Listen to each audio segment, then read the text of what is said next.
Today, we give you more insight. And yes, Okatachi Afrifa was arrested in Rambo style as predicted by the fugitive in America. Does national security respond to people like that? A whole lot of issues to unravel on Good Evening Ghana tonight. You have to join us.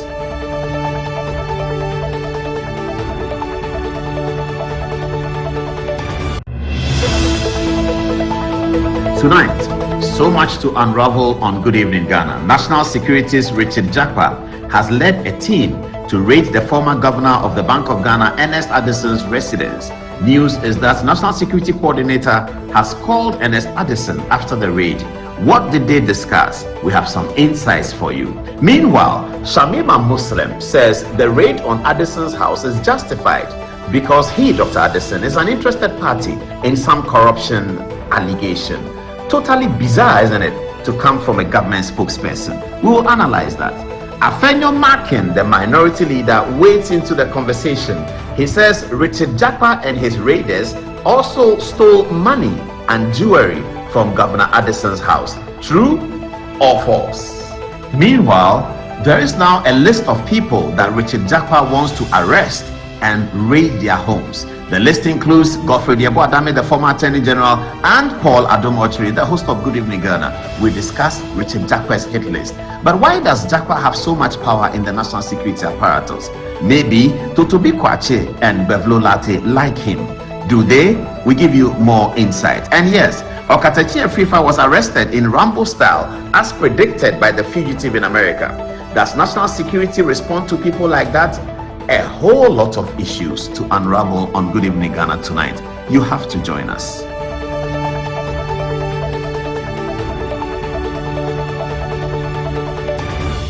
Good morning, our friends in the media. This morning, the Minority Caucus is here to express its concerns about the growing lawless conduct of our national security operatives who the government has unleashed on opponents, particularly the MPP appointees of former President Nana Addo Dankwa Akufo-Addo.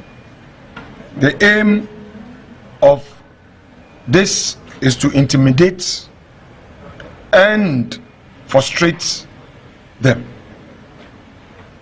We've heard of some raids, and in some cases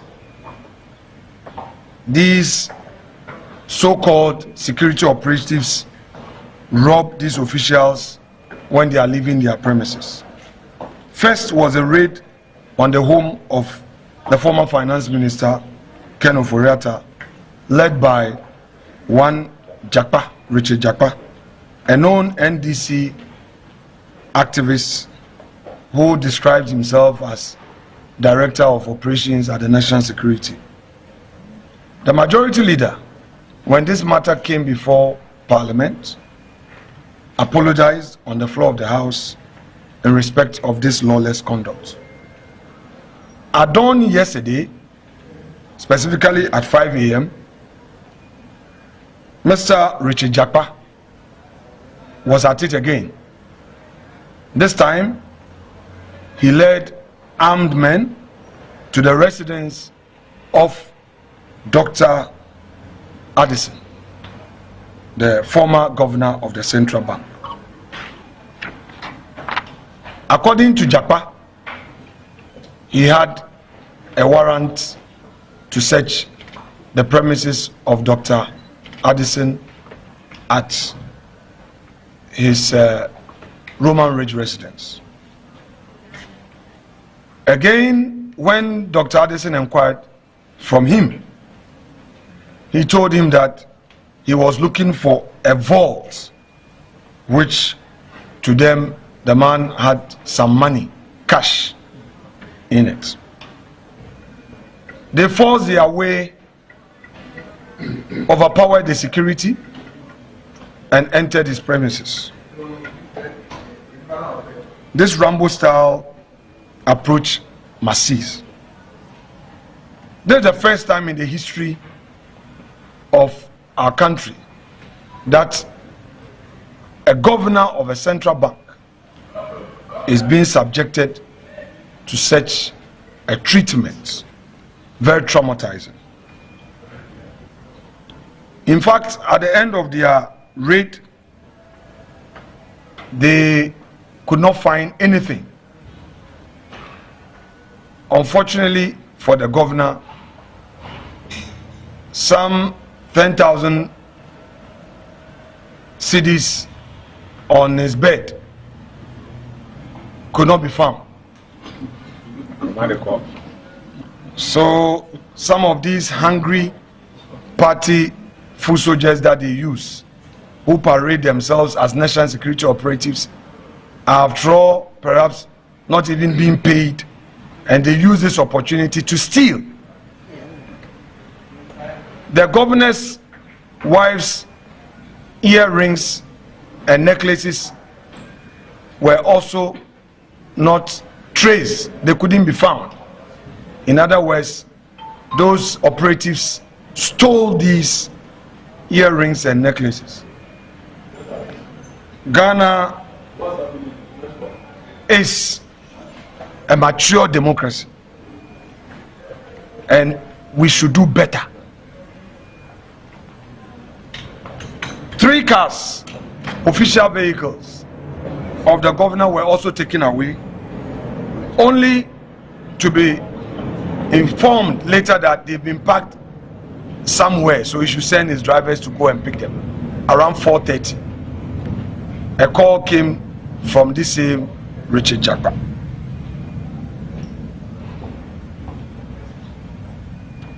Now, the question is, why this?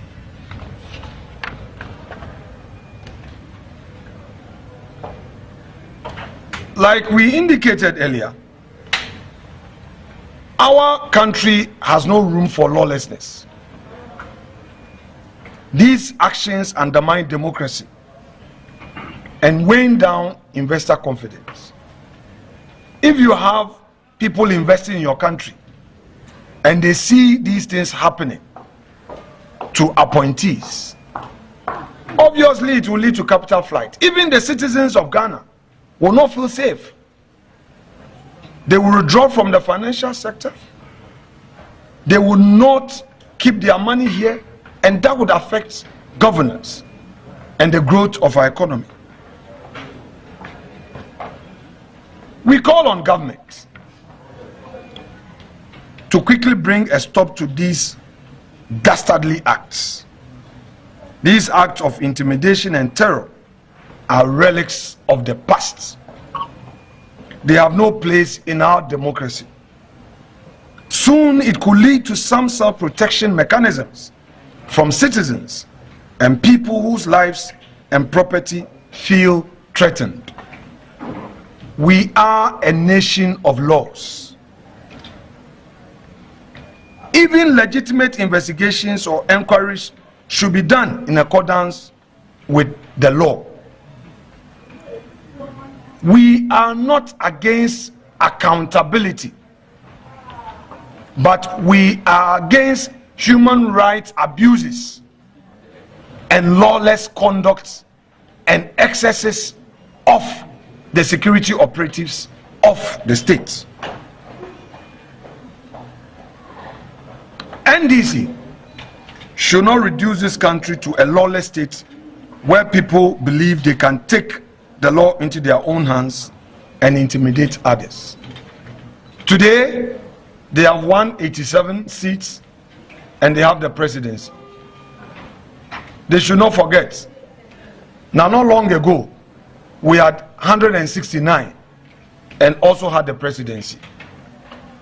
They shouldn't forget that not long ago, they had 133 seats and we had only 61 seats when we had a 200-member chamber.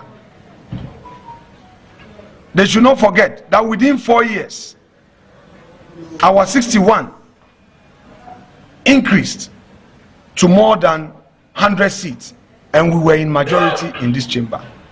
This vicious cycle of using power to intimidate must cease. I conclude by calling on President John Dramani Mahama. We know him as a moderate politician, respected politician. He served his country, had a first term, lost elections. The Ghanaian people have given him another mandate to do his final term, which is a constitutional power mandate given him. He should leave a legacy. Your Excellency President John Dramani Mahama, please leave a legacy. Let it be said that even if there were excesses in the exercise of executive power, when you had opportunity, you change it for good and own that legacy in your name, Your Excellency. We're tired of the intimidation, the attacks, and the hypocrisy. We were told that Jakpa's first attack on Ken Ofori-Atta was not authorized. Today, the same Jakpa leading armed police, armed military, and so-called party tax who parade on the streets of Accra as security operatives, terrorizing and traumatizing a respected Ghanaian citizen who has dedicated the better part of his life to serve his country. Now, to Dr. Addison's dear wife, we say to you that take it easy. God be with you and your entire family. In fact, let me add that I visited the family last night around 10:30 p.m. I was with them. Dr. Addison himself, though traumatized, was hearty and he's taking things easy. I went round, saw the property, and in fact also had the opportunity of visiting his office where the CCTV monitor was. And it was unfortunate the way Jakpa and his men carried themselves, dismantling the CCTV monitor. If indeed they knew that they were on a lawful path, why dismantle the CCTV monitor? Why take the monitor away and all? I believe that we don't need this as a country. Meanwhile, we also want to register these protests regarding the arrest of Oketechie Afrifa Mensah last night. Although he was released last night, we strongly protest his arrest by state security operatives in that Rambo style. Let's enforce the laws with a human face. We rest our case. Thank you very much. Yeah. The Women's Development Bank. You have put $51 million allocation.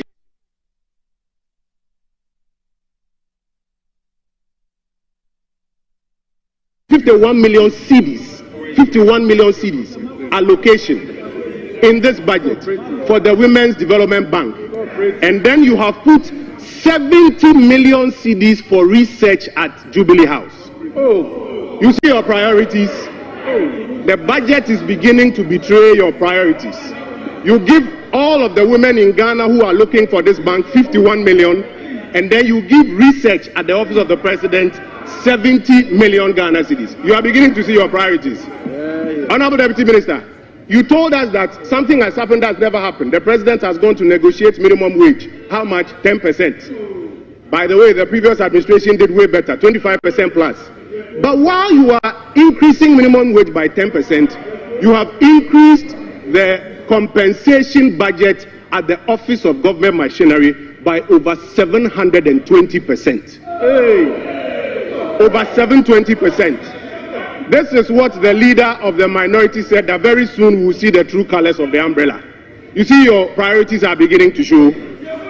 You need not less than about 1 billion Ghana cedis to close the infrastructure gap within senior high schools. You say you don't have fiscal space, you don't have money for it, but you have found 4.1 billion cedis to buy gold. Gold that was being bought from liquidity that was being brought into the jurisdiction by foreign companies that wanted to buy the gold. Now you want to take taxpayers' money, 4 billion Ghana cedis, to go and buy gold. Are you seeing your priorities now? You have made available 100 million Ghana cedis for capital expenditure at the Office of Government Machinery. What are you buying there? More cars or what? 100 million Ghana cedis for capital expenditure. And yet you say to the young people of this country that there is no space. Paragraph 478. The fact that Ghana is talking about the Fourth Republic brings up an obvious question. What is or what happened to the First Republic, the Second Republic, and the Third Republic? And will there be a Fifth or Sixth Republic? The legitimacy of this question and its potential answer are the reasons for this book.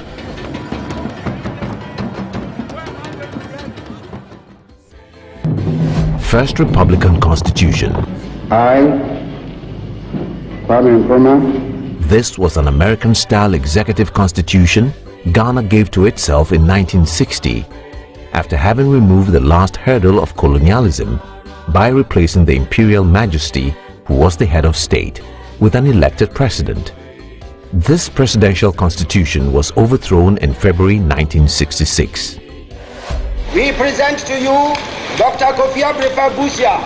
Second Republican Constitution, a British-style constitution with a bicephalous executive, started in 1969, overthrown in January 1972. It was designed by a consultative assembly appointed by the military junta which overthrew the first constitution. They designed a strictly British parliamentary system with a prime minister and a ceremonial president or head of state. And well-being of the people of Ghana. Third Republican Constitution. The Consultative Assembly designed a classic American-style presidential constitution with a strict separation of powers between the legislature and the executive. After 2.5 years of operation, the key elements of the military junta, AFRC, staged another coup to overthrow the Third Republican Constitution in December 1981. That I will uphold the sovereignty, the integrity of Ghana. That I will be faithful and true to the Republic of Ghana. and true to the Republic of Ghana. And defend the Constitution of the Republic of Ghana. And that I dedicate myself to the service and well-being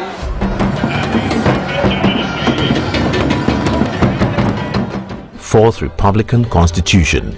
This was designed by a consultative assembly appointed by the military junta, PNDC, that overthrew the Third Republican Constitution. They designed a hybrid constitution which has elements of the Westminster system and the American Constitution.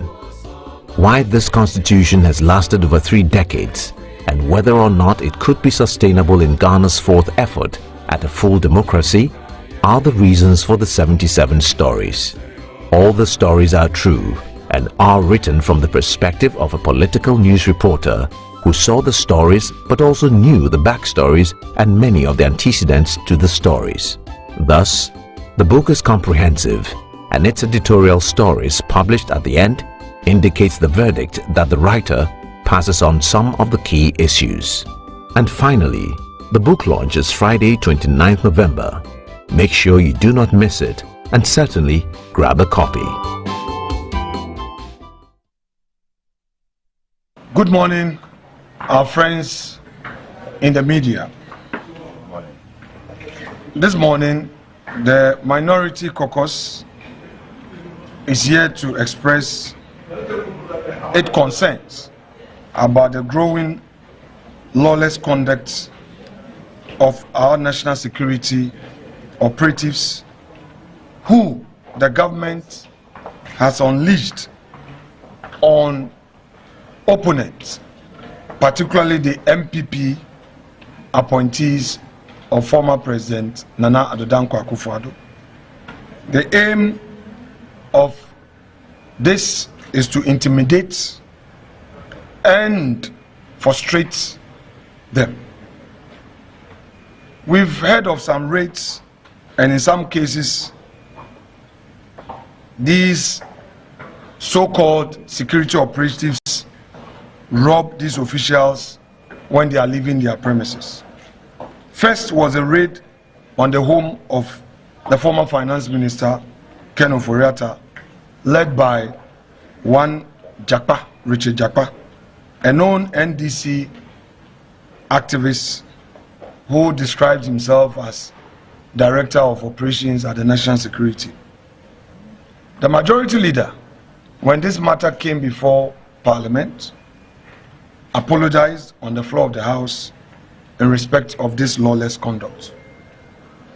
At dawn yesterday, specifically at 5 a.m.,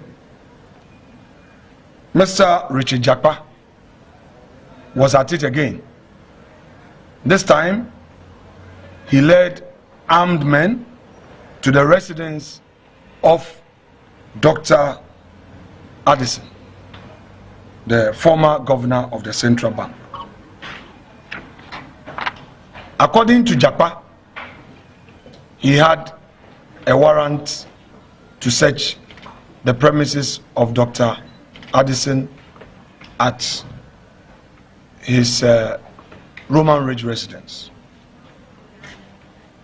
Again, when Dr. Addison inquired from him, he told him that he was looking for a vault, which to them, the man had some money, cash, in it. They forced their way, overpowered the security, and entered his premises. This Rambo-style approach must cease. This is the first time in the history of our country that a governor of a central bank is being subjected to such a treatment. Very traumatizing. In fact, at the end of their raid, they could not find anything. Unfortunately for the governor, some 10,000 cedis on his bed could not be found. So some of these hungry party foot soldiers that they use, who parade themselves as national security operatives, after all, perhaps not even being paid, and they use this opportunity to steal. The governor's wife's earrings and necklaces were also not traced. They couldn't be found. In other words, those operatives stole these earrings and necklaces. Ghana is a mature democracy, and we should do better. 3 cars, official vehicles of the governor were also taken away, only to be informed later that they've been parked somewhere, so he should send his drivers to go and pick them. Around 4:30, a call came from this same Richard Jakpa.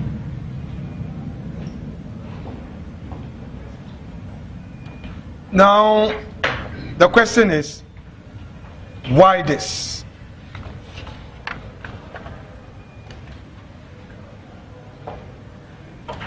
Like we indicated earlier, our country has no room for lawlessness. These actions undermine democracy and weighing down investor confidence. If you have people investing in your country and they see these things happening to appointees, obviously it will lead to capital flight. Even the citizens of Ghana will not feel safe. They will withdraw from the financial sector. They will not keep their money here, and that would affect governance and the growth of our economy. We call on government to quickly bring a stop to these dastardly acts. These acts of intimidation and terror are relics of the past. They have no place in our democracy. Soon it could lead to some self-protection mechanisms from citizens and people whose lives and property feel threatened. We are a nation of laws. Even legitimate investigations or inquiries should be done in accordance with the law. We are not against accountability, but we are against human rights abuses and lawless conduct and excesses of the security operatives of the state. NDC should not reduce this country to a lawless state where people believe they can take the law into their own hands and intimidate others. Today, they have 187 seats and they have the presidency. They should not forget, now not long ago, we had 169 and also had the presidency. They shouldn't forget that not long ago, they had 133 seats and we had only 61 seats when we had a 200-member chamber. They should not forget that within 4 years, our 61 increased to more than 100 seats and we were in majority in this chamber. This vicious cycle of using power to intimidate must cease. I conclude by calling on President John Dramani Mahama. We know him as a moderate politician, respected politician. He served his country, had a first term, lost elections.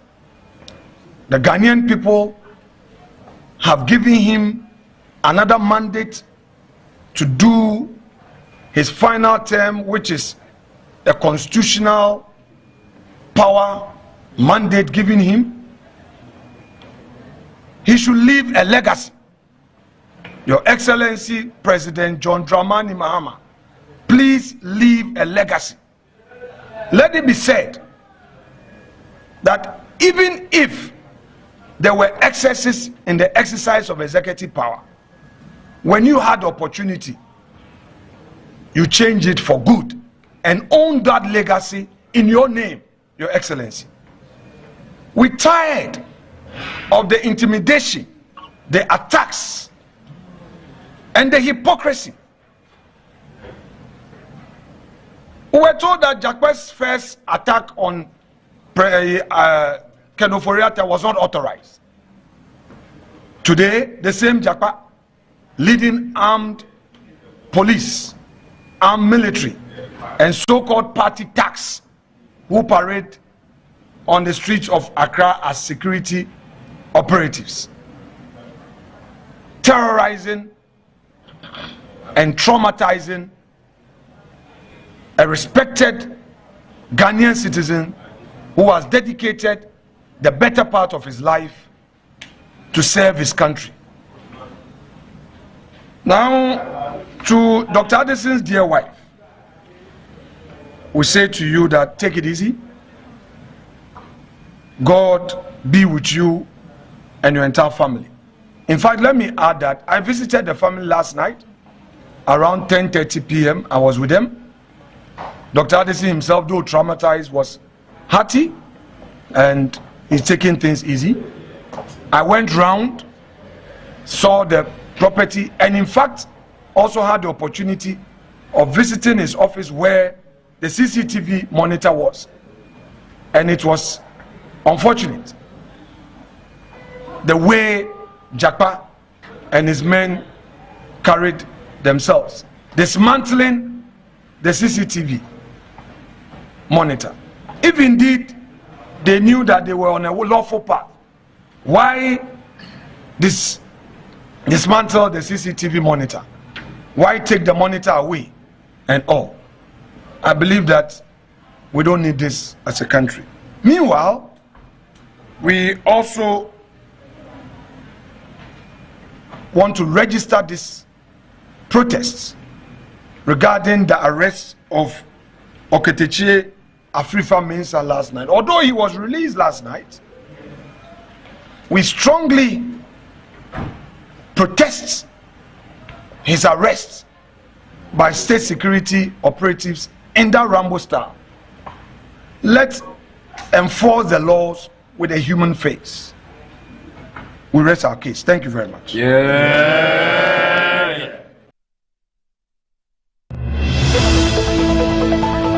Tonight, so much to unravel on Good Evening Ghana. National Securities Richard Japa has led a team to raid the former governor of the Bank of Ghana, Ernest Addison's residence. News is that National Security Coordinator has called Ernest Addison after the raid. What did they discuss? We have some insights for you. Meanwhile, Shamima Muslim says the raid on Addison's house is justified because he, Dr. Addison, is an interested party in some corruption allegation. Totally bizarre, isn't it, to come from a government spokesperson? We will analyze that.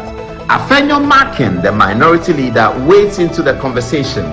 He says Richard Japa and his raiders also stole money and jewelry from Governor Addison's house. True or false? Meanwhile, there is now a list of people that Richard Japa wants to arrest and raid their homes. The list includes Godfrey Diabo Adame, the former Attorney General, and Paul Adom Ochiri, the host of Good Evening Ghana. We discuss Richard Japa's hit list. But why does Japa have so much power in the national security apparatus? Maybe Totobi Kwache and Bevlo Latte like him. Do they? We give you more insight. And yes, Oketechie Afrifa was arrested in Rambo style as predicted by the fugitive in America. Does national security respond to people like that? A whole lot of issues to unravel on Good Evening Ghana tonight. You have to join us.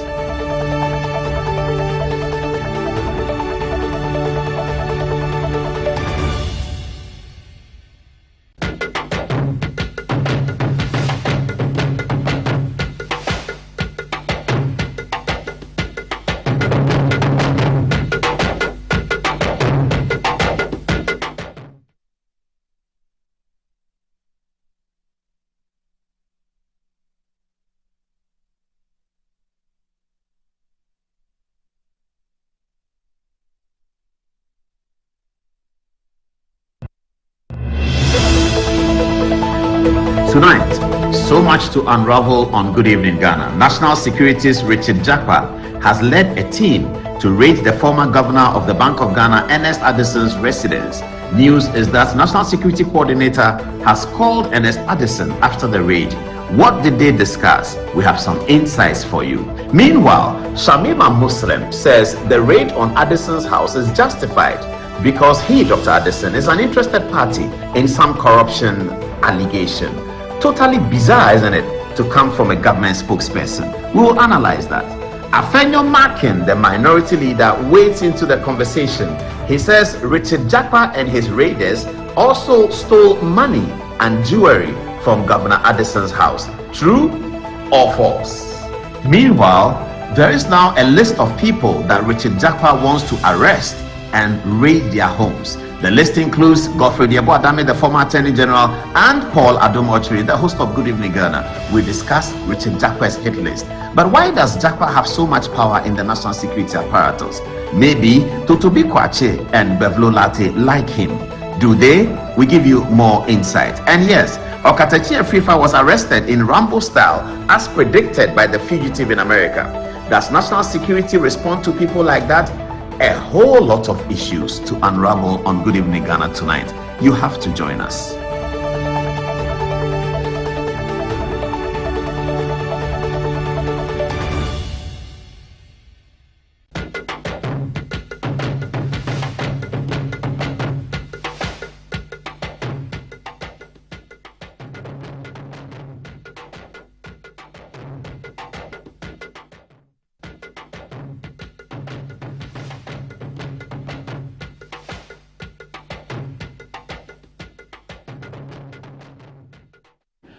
Crossing Swords tonight is the story on Good Evening Ghana. It's a big welcome to the show.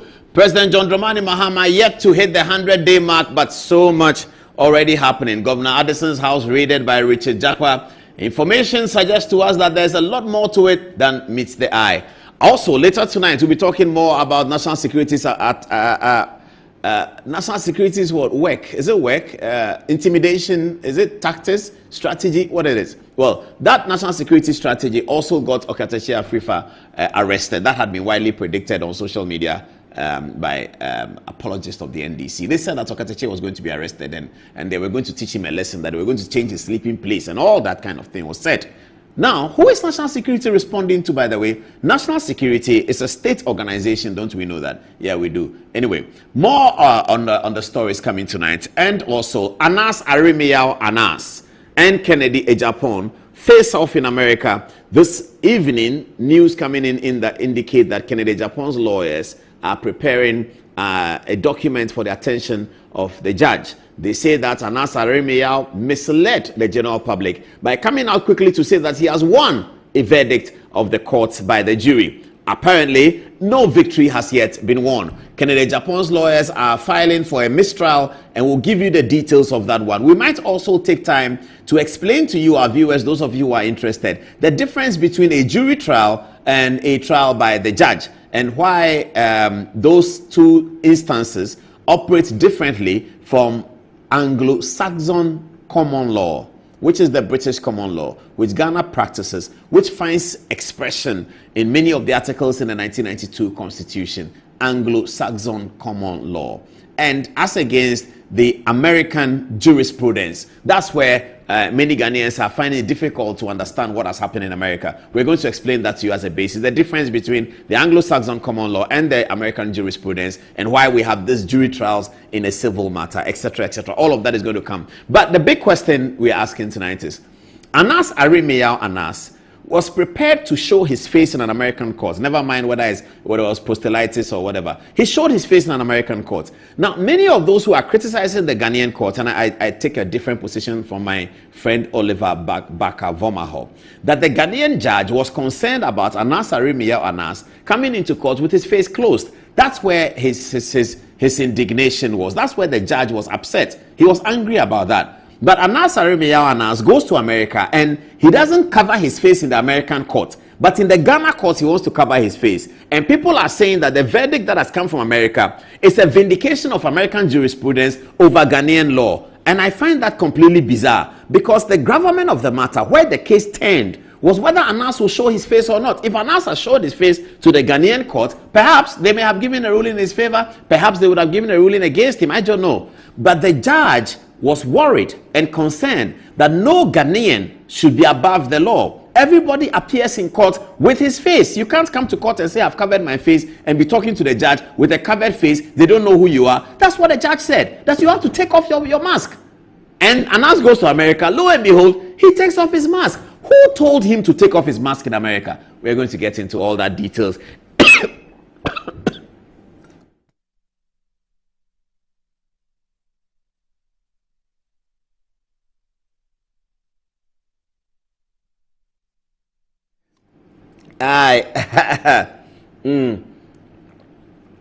Okay, come back. Let's do it. More water for me. More. I need it. Tonight is going to be fire. I need water. President John Dramani Mahama. Hi, good evening. The Vice President Gerano Pokwaja. Hi, good evening. Managing a democracy is not simple. I don't envy them both. They are doing their best. Shall we hit the touch screen and start? I got a new phone for you viewers. I got a new phone. It's a nice new phone I got here. They put a good evening Ghana thing there, so you can't see it properly. Okay, let me change it. Yeah. Okay. Yeah, I got a new nice black phone. Okay. Let's get onto the touch screen. I left my phone there. Yeah, that's my phone. Thank you very much. I'll come back to this story. Because my concern is that Anas Arimia Anas is happy to show his face. Okay, let's get to our first story. Now, news broke last night that Dr. Addison here, his home had been raided by national security. And it was led by Richard Jakpa, who was worried about CCTV cameras. Because when he went to Ken Ofori-Attah's house, it was a CCTV camera that exposed him holding a pistol and cocking a gun to go in there. It beats my imagination, viewers. This is not NDC or MPP. It beats my imagination. We are running a state. Here is Captain Jakpa, young officer, who was taught by the Ghana Armed Forces that he is not fit to remain in the Ghana Armed Forces. This happened when John Dramani Mahama was commander-in-chief. President Mahama was the president of the day. And the armed forces, led by Brigadier General Ahian Aglo, may he rest in peace, penciled a document that this Richard Jakpa is not fit to remain in the Ghana Armed Forces. John Mahama was president. It wasn't as if it was a political witch hunt. It wasn't MPP. It was NDC. Richard Jakpa has already told reporters that he's a member of the NDC. There's no problem with that. So it was during the NDC, the party that he has publicly said he's a member of, it was during then that the military, the Ghana Armed Forces, the professional state institution decided that he cannot be a member of the armed forces. He goes away. Then comes in President Mahama on the second coming with a landslide victory and decides that the person that the armed forces said he's not fit and proper to be should become a national security director responsible for special operations. What are you going to get? These are the conversations that we should be having. This is not MPP or NDC. This has nothing to do with MPP or NDC. This is the military, assuming the police, deciding that this person is not fit to be a police officer. And then the regime comes and the president says, the person you said is not fit to be a police officer, he's the one that I want him to do special operations in the police. But that's the decision of the president. He has the power to do so. But it's a decision that should unnerve a lot of security and intelligence thinkers. That what is going on here? I have not heard anybody talk about it. I have not heard Adam Bona talk about it. I have not heard Kusieni talk about it. I have not heard any of the security civil societies talk about it. This is a very important matter. If you read the document about why the military said Jakpa should not be there, you would understand my concern. But power is power. So let's leave it. Richard Jakpa leads an onslaught on Dr. Addison's home. And he goes to Dr. Addison's home and he first destroys Dr. Addison's property. He destroys it by going in to take out security cameras so that they don't see what he is doing. Now, if you are sent by national security and you have a warrant of arrest, why are you destroying CCTV cameras? So that's the intelligent question that Afenyo Makin was asking in the press conference we just showed you. Why are you destroying evidence? Because you know that what you are doing there is unlawful. And I heard the Deputy Attorney General say something. I won't talk about him today. I'll leave it. That a lawyer can say that a raid on the former governor's house, including the destruction of CCTV cameras, was lawful. That's what a lawyer said. A lawyer, barrister at law, solicitor of the Supreme Court of Ghana, a lecturer in law. This is what he said. He said that Jakpa went to the house and destroyed CCTV cameras, and that was lawful. That's what the Attorney General said. That's what he said. The Deputy Attorney General, he said this was lawful. I'll come to Shamima Muslim in a minute, but let's move on. So that has happened. They didn't find anything in Dr. Addison's house. After they left Dr. Addison's house, where is the National Security Coordinator? Do you have that yet? Yes. After they left Dr. Addison's house, this noble man, very, very noble man, he called Dr. Addison and said, Chief, I've heard so and so and so, blah, blah, blah, blah, blah. The cars that were taken have been parked here. If you can send somebody to go for it, and blah, blah, blah, blah, blah. Very, very decent man. Very, very, very decent man. What is happening with... So do we always have to rely on decent people? Can't we rely on the laws of Ghana? Do we always have to hope that there's some decent man in there? This is the guy that Dampare didn't want. This is the guy, very decent man. He's the guy that Dampare didn't want. He didn't promote him, he left him. But for his intervention last night, It would have been bizarre. And he was bold enough to call Dr. Addison and say, my name is so and so, I'm the National Security Coordinator. I have been apprised of this situation. Do this, do that, and let's work together.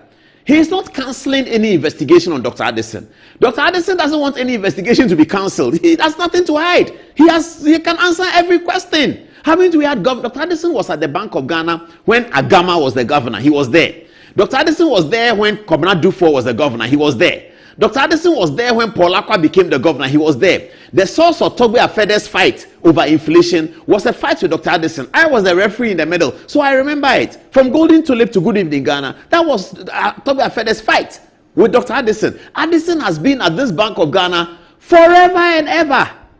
And then he was director of research for a long time. And then he became governor under Akufo-Addo. He had gone abroad to serve on other places still connected to the Bank of Ghana. That is the kind of person you are talking about. He is not an NPP person coming to NPP rally. And his brother is Philip Addison, who is a die-in-the-wool NPP lawyer. That's Philip, his brother. He is just Dr. Addison. He's doing his work at the Bank of Ghana. If we didn't have a reasonable man like this at the National Security yesterday, what would have happened? So National Security come to your house and they come in. Jakpa says, where is the CCTV? Where is it? Let me destroy. That's Ghana's National Security. Who foisted this on us? Who foisted this on us? Look at this. Look at, they've destroyed the property of Dr. Addison and they think that the courts will keep quiet, that the high courts will not have a say on this matter. The high courts will definitely have a say on this matter. Look at it. Look at what they've done. If you go to somebody's house to go and search him and collect stolen wealth, why are you destroying? In fact, you should keep the CCTV camera there so that when you see the stolen wealth, you can show it to the camera that look at the wealth that we have stolen. Look at what he has stolen from here. We are giving it back to Ghana. He's a thief. But because you know that what you are going to do is illegal, is immoral, and it's a personal vendetta, nothing to do with law, you go and destroy CCTV cameras. The National Security Coordinator has promised Dr. Addison a few things. And we know that it's going to happen because he's a very reasonable man. It is about Ghana. Yes, if Dr. Addison has stolen money, by all means go and collect it. The other day they said Cecilia Dapa has stolen money. In fact, Cecilia Dapa was the only verifiable, so quote and unquote, thief that they could find. They assumed all the rest. Cecilia Dapa, there was no assumption. They said there was $1 million in her house. She herself wrote to police and said there's $1 million in my house that has been taken. NDC have been in power since January. Cecilia Dapa is there. She's been going to court prosecuting her matter. Why are they not going to collect the $1 million that they said was for the government? The Cecilia Dapa $1 million, they said it's for government and she has stolen it since NDC came to power. Richard Jakpa, Cecilia Dapa is there. Go and collect the $1 million. Let's see whether it's for government. Go and collect it. You said Cecilia Dapa has stolen $1 million. You ran campaign on that and you won the election. Cecilia Dapa is in Accra here. 2 days ago, she was in the High Court. She was walking around. She was wearing a pink dress. Everybody saw her. Everybody, she's walking there. She sat in a car, went home. You said $1 million of Cecilia Dapa's money is stolen money. You are in power. Go to Cecilia Dapa's house and collect the $1 million. Let us see. Or bring Cecilia Dapa before court. Let her answer for the $1 million. Let us see. That is the politics that we run. And that's the politics that destroys everyone. It will destroy MPP, it will destroy NDC, eventually it will destroy Ghana. Anyway, boss, thank you. Thank you for your very reasonable interventions. You're a true policeman. President Mahama, this your Richard Jakpa, he will create problem, oh, boss. He will create problem. I know that you like him, but he's going to create problem. If you like, go and ask Jifa Gomashi what Brigadier Ayanglo told her about Richard Jakpa. It's your tourism minister. Please ask her what her husband told her about Jakpa. Please, President Mahama, ask her. Mubarak Muntaka, how are you? People were telling you that I've been fighting you. No, I'm not fighting you. I was just concerned about the fugitive that came in. I'm not fighting you. Mubarak Muntaka, I'm not fighting. You know that your man is my friend, pa, so there's no problem. But we have to do the right thing, you see. Now, this is the Richard Jakpa story, and I'm not surprised about the things that Afenyo Markin said had happened. And it justifies why the CCTV cameras would have been tampered with and destroyed. Listen to Alexander Afenyo Markin, the minority leader. Have a listen. In fact, at the end of their raid, they could not find anything unfortunately for the governor, some 10,000 cedis on his bed could not be found. So some of these hungry party foot soldiers that they use, who parade themselves as national security operatives, after all, perhaps not even being paid, and they use this opportunity to steal. The governor's wife's earrings and necklaces were also not traced. They couldn't be found. In other words, those operatives stole these earrings and necklaces. 1 minute on top of that, 10 o'clock. Need I say more? So we are beginning to get a sense of why the CCTV infrastructure was destroyed. Is that also part of the national security? I don't know whether what Afenyo is saying is true or not, but I believe him. I believe him. He's a minority leader, and he went to the house and he met with Dr. Addison. And this is what they do. Now, what are we hearing? We are hearing that there's a long list of persons. Do you have the photograph? Let me come to Shamima Muslim. Let me come to Shamima Muslim. Yes. Let me come to Shamima Muslim. Shamima, you are my sister. How are you? Lovely Shamima.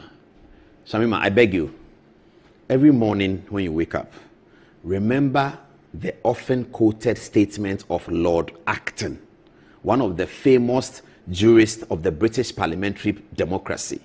Lord Acton said, "Power corrupts, and absolute power corrupts absolutely." Your body language on TV3 this morning was not good at all. The pomposity in your body language, I beg you, my sister. You see, when you are in opposition, you can show arrogance and show pomposity, nobody cares. But when you are in government, occupying a sensitive position like the government spokesperson, you are representing the image of the president and the government. Your body language is so important. You can learn from Asedun Ketia. His body language is always good. Your body language this morning on TV3, it wasn't good at all. Pomposity, arrogance, and hey, Shamima, why? 3 months into government, 1, 2, 3 months.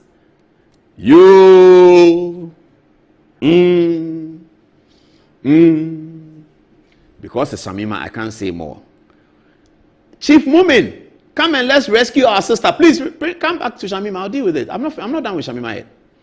Chief Mumin, come back. Let's rescue our sister. Chief, Shamima introduced you to me that you are a brilliant young brother and that we should work together. You remember? We came, we spoke. You are such a brilliant guy. I was very disappointed that I didn't see your name in the list of the creative art and diaspora something, Black Star Experience. You are the reason why I listened to Joy FM on Saturday, you and Uncle Ken, Chief Woman. Please come and let's rescue our sister. I don't know whether there are verses in the Quran that speak of those things, but I'm sure there are. Please, the arrogance. Shamima Muslim said that the raid on Dr. Addison's house is justified. Government spokesperson. I remember very, very well one of the reasons why the MP for Bole Bamboy, John Dramani Mahama, became John Dramani Mahama was an incident that occurred in 1999 or the year 2000. Flight Lieutenant Rawlings was reported to have beaten up, that incident was earlier, 97, 96. Was reported to have beaten up Konken Senaka. John Mahama's response as a member of parliament to condemn the act is when people started observing this NDC John Mahama, that he's a different NDC person. And that's how Totobi Kwachi was able to sprout up John Mahama. Because John Mahama's communication indicated a difference from the regular Ni Ajay Boy Seka and what's his name? The former interior minister, Ododo MP. It will come, his name will come. Ododo MP was a minister for interior. I remember him. He's a good friend of mine. It will come. Now, John Mahama was different. And that is when people started Ni Okaija Adamafiu. That's the name.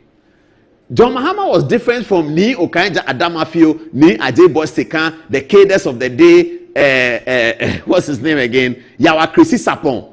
John Mahama was very different from that group of people. So people started looking at John Mahama as, oh, he's a reasonable voice among the NDC cadres. So Shamima, you might have to take a cue from that. Communicating for government, your body language is very important. So this pomposity and arrogance that you displayed on TV3 this morning, I beg you, if you can do something about it, please do something about it. She said the raid on Addison's house was okay. There was no problem with it. After all, why? They are looking for Addison. She said, hey, I was looking at her. I took my phone and I was looking for Chief Mumin's number. I said, Shamima Muslim Pa is talking like this. 3 months. Let me conclude. Please write it by your office. Lord Acton said, power corrupts and absolute power corrupts absolutely. Afenyo-Makin responded to her. Let's have a look at what Afenyo said. Now, this is what Afenyo said. Alexander Afenyo-Makin on social media says, abusing the rights of political opponents is a fundamental assault on our democracy.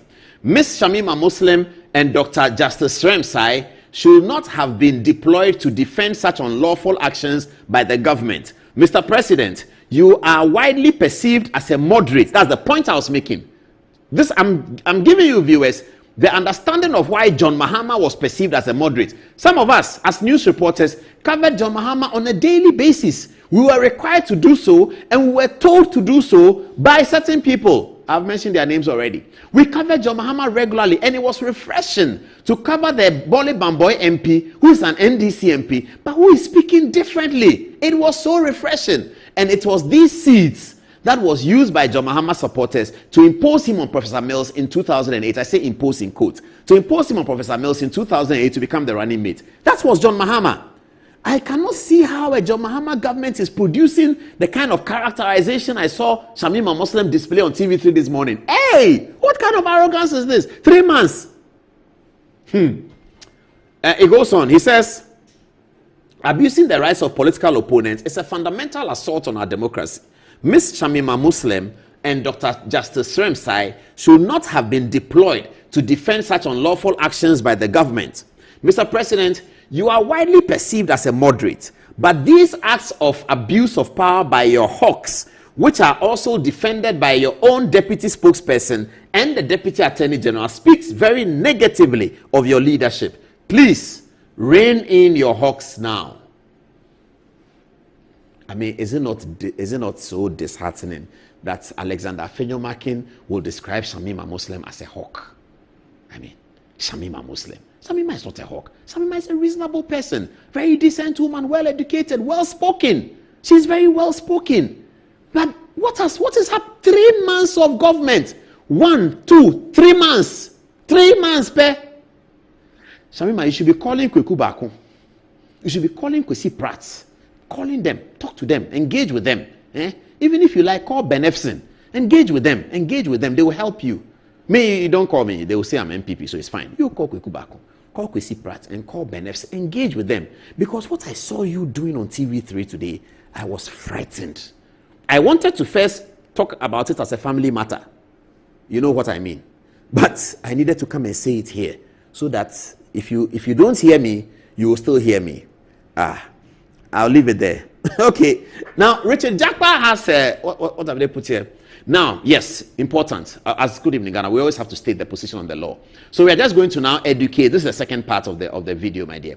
We're just going to educate people on what the law is and how people can be arrested, how their homes can be raided, and all of that. So here we go. Article 18 of the Republican Constitution, protection of privacy of home and other property. 18.1. Every person has the right to own property, either alone or in association with others. 18.2. No person shall be subjected to interference with the privacy of his home, property, correspondence, or communication, except in accordance with law, and as may be necessary in a free and democratic society for public safety or economic well-being of the country, for the protection of health or morals, for the prevention of disorder or crime, or for the protection of the rights or freedoms of others. So while the Constitution gives a protection in Article 1 and in Clause 1 of Article 18, in Clause 2 of Article 18, the law gives the exceptions, the exemptions, if you like, the exemptions of how this protection can be, if you like, compromised. It says, where, except in accordance with law. So the first thing that must be done to compromise Article 18 Clause 1 is that there has to be a lawful entry. That lawful entry is usually determined by the warrant. Now, you don't go into a man's house with a warrant and then go and destroy the CCTV camera. That's his personal property. Okay. Did I finish with that? Let me quite finish with that. So the law, and then it says, as may be necessary in a free and democratic society for public safety or economic well-being for the country, etc., etc. Then there's another one. Section 88 of Act 30. Act 30 is the Criminal Procedure Act. You know that in Ghana, we have a criminal code. That's Act 29. We have a Criminal Procedure Act, Act 30. Act 29 is a substantive law on crime. Act 30 is the procedure. So, for instance, Act 29 will show you how to describe the ingredients of the offense of stealing, for instance. And Act 30 will show you the procedure by which you prosecute stealing. So that's Act 29 and 30 are always read together, always go together. For many young lawyers and students, they put it together in one book. So you have Criminal Procedure Code, Criminal Code, and then you put it together. So Act 30 is the criminal procedure. All right. Section 88 thereof says, when such warrant may be issued by and proceedings thereunder. 1. A district magistrate who is satisfied by evidence upon oath that there is reasonable ground for believing that there is in any building, vessel, carriage, box, receptacle, or place, anything upon or in respect of which any offense has been seen or is suspected to have been committed, for which according to any law for the time being is in force, the offender may be arrested without warrant, or anything which there is reasonable ground for believing will afford evidence as to the commission of any such offense, or anything which there is reasonable ground for believing is intended to be used for the purpose of committing an offense against the person, for which, according to any law for the time being in force, the offender may be arrested without warrant. May at any time issue a warrant. This is the judge. The judge may at any time issue a warrant under his hand, authorizing any constable to search any building, vessel, carriage, box, receptacle, or place for any such thing, and to seize and carry it before the magistrate issuing the warrant, or some other magistrates to be by him dealt with according to the law. It's quite long. Anyway, but what it just says is that the magistrate must issue a warrant, and the warrant must be detailed in all of these matters. So, Kenofurata's house had no warrant search. Mahama Yarega, then majority leader, apologized for it. Dr. Addison's house, we don't know whether there was a warrant. We suspect there wasn't, because nobody will go to a house with a warrant and then go and destroy the CCTV cameras. Now let's get to the list of what Richard Jakpa wants to do. Apparently I'm on the list as well. So people have been telling me there's a conversation between Joyce Bauer and Richard Jakpa, which we have heard. And Joyce Bauer was asking Richard Jakpa that, when are you going to arrest Paul Adomoche? And he's talking plenty. And he says, oh, as for Paul, we'll get him. But wait, we have to go to Addison, then we have Okatechi, then we go to Paul Adomoche. Apparently, that's the story. Who are the other people on the list? Ofori Siama, the Minister for Transport. They said that they have to go to his house at they'll go at, they went to Ameya Kumfi's house at 4 a.m. Afenyo Makin didn't talk about that, but they went to Ameya Kumfi's house for the second time at 4 a.m. We don't know. They harassed the lady, what's her name? Gifty Owari. Now they've released her. We don't know what has happened. Now, when they have people and they release them and they haven't filed any writ in court, we are waiting. The Attorney General said by March he'll be filing the court processes on the MPP people who have stolen money. We are in the middle of March. We are still waiting whether they will file something. Oral has ended. We don't know what oral ended with. When oral ended, Dom Levo told us certain things that suggest to us that everything that oral gathered has a long way to go before it can form a body of evidence. That what oral got has a long way to go, otherwise it cannot form a body of evidence. Ofori Siama, they said they will arrest him in the morning. Gabi Oshodaku is on the list.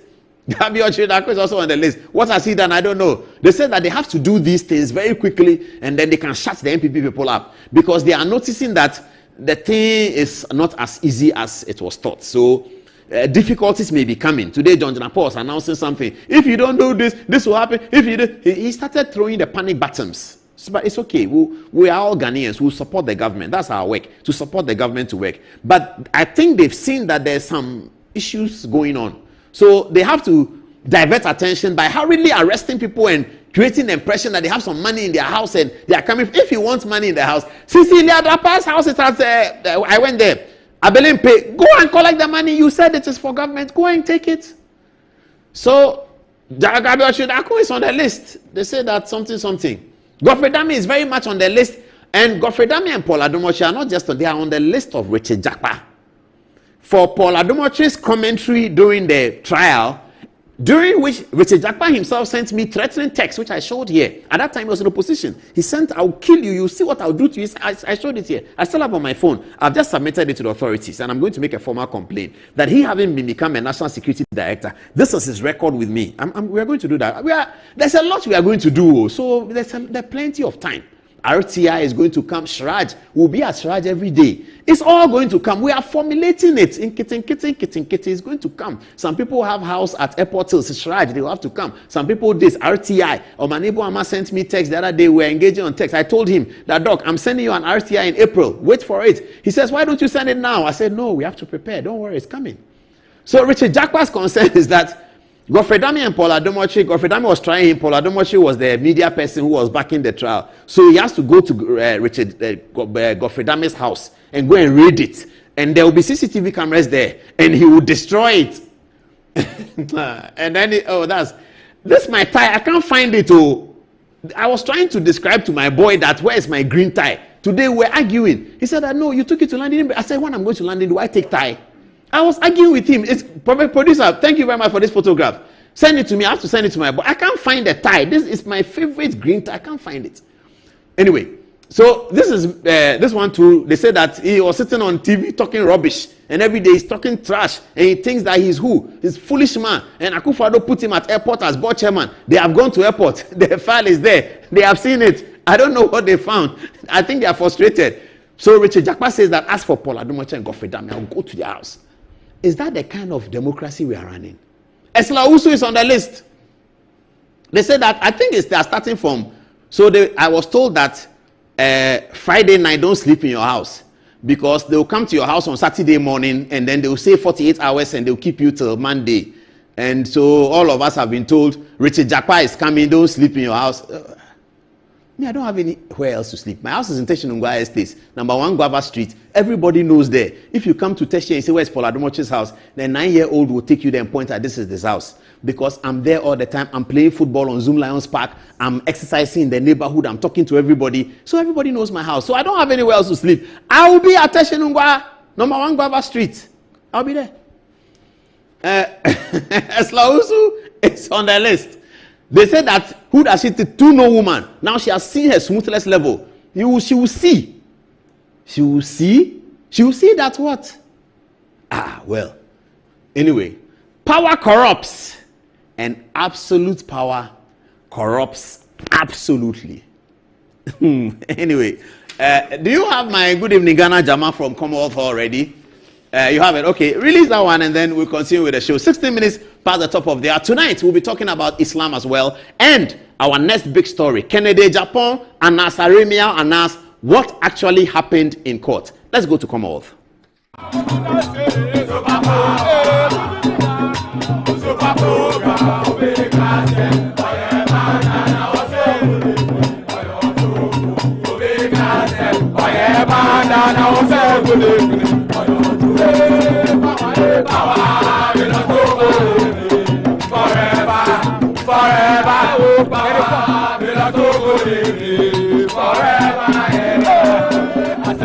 Now you be Oga.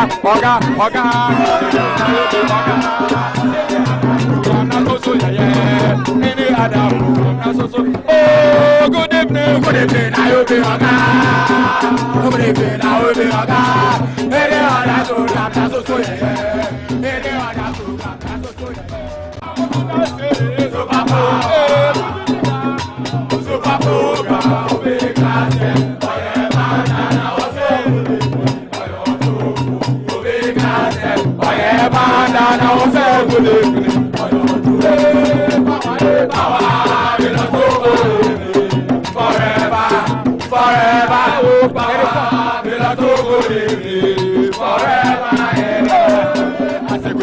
na you be oga.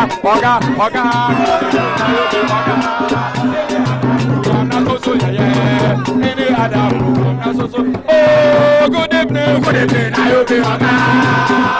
Good evening, na you be oga. Any other program na so. Any other program na so.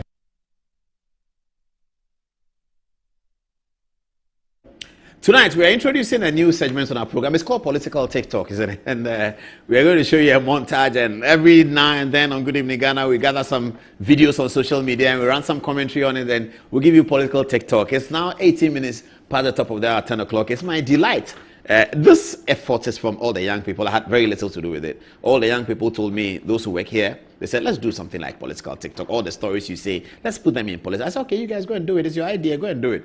And then they brought me the montage. It's beautiful. Look at the montage.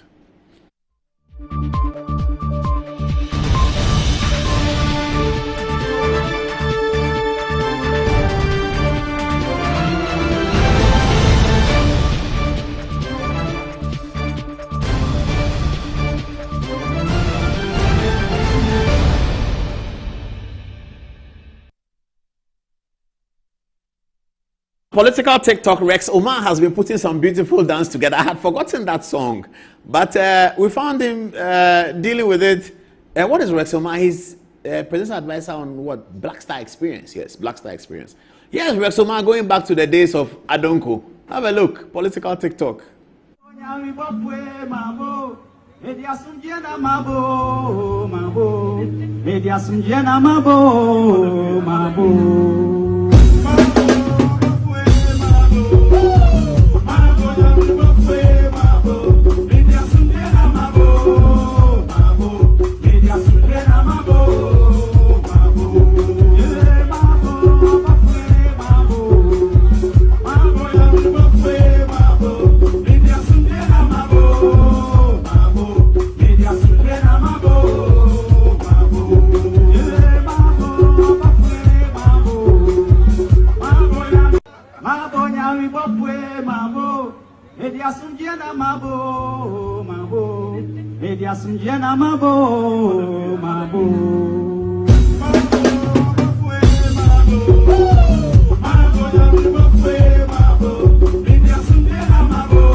Next on Political TikTok is Professor Ransford Jampo. He said something very interesting. Ransford Jampo said it is within his power to ensure that the MPP is out of power for a long time. That's what Ransford Jampo said. I will keep MPP. Is this what? I will ensure that the MPP never gets close to the corridors of power. How is Ransford Jampo going to ensure that? Hey, power can enter people's heads. So, Ransford Jampo, Shippers Authority Chief Executive, he's not the Chief of Staff of the government. He's not the Chief of Defense Staff of the Ghana Armed Forces. He's not the Inspector General of Police. He's not the Minister for Transport. He's not a Deputy Minister. He's Ghana Shippers Authority boss. Please, where is Bobie's video? Get it ready for me. I will play it right now. It's part of this. It's part of the Ransford Jampo. Please, when they have Bobie's video, let them tell you that it's ready. Ransford Jampo says that he, by himself, will ensure that the new patriotic party stays in opposition for a long time. Why would Ransford Jampo say something like that? I've told them all. Power corrupts. And absolute power corrupts absolutely. Listen to Bobie. Listen to Bobie. Listen. Okay, that NDC for sure no more straight. But NDC subai. Omo power na omo ewura office pe air condition bono. No to be Chilean cruiser pe na ni Jimmy Aba. NDC ni bia subai. Onye ewura office ohun air condition first 4 years na yemano. That is how a typical NDC person thinks. Did you hear that? Maybe he's right. I don't know. I don't know whether he's right or he's wrong. I don't know. But the thing Ransford Jampo said, it will suggest to you that Bobie might be right. How do you go and sit in Shippers Authority office, one Land Cruiser, one air conditioning, and you start saying things like, I will ensure that the MPP are in opposition forever. I'm Ransford Jampo because I have air conditioning and I have Land Cruiser. Air conditioning. But we had air conditioning since Joy FM 1997 office. Kosi Chume and Atamesan gave us air conditioning way back. We didn't lose our head because of air conditioning. Oh, I hope not. I know Ransford Jampo. I really hope not. But the thing he said, when you think about what he said, you might think that maybe Bobie knows them better than we all do. He's a member of the NDC. He knows them very well. Maybe he knows them better than we do. So he says, Ransford Jampo says that he will ensure. Please show Bobie again. Show Bobie again. Show it again. Okay, that NDC for sure no more straight. But NDC subai. Omo power na omo ewura office pe air condition bono. No to be Land Cruiser pe na ni Jimmy aba. NDC ni bia subai. Onye ewura office ohun air condition first 4 years na yemano. That is how a typical NDC person thinks.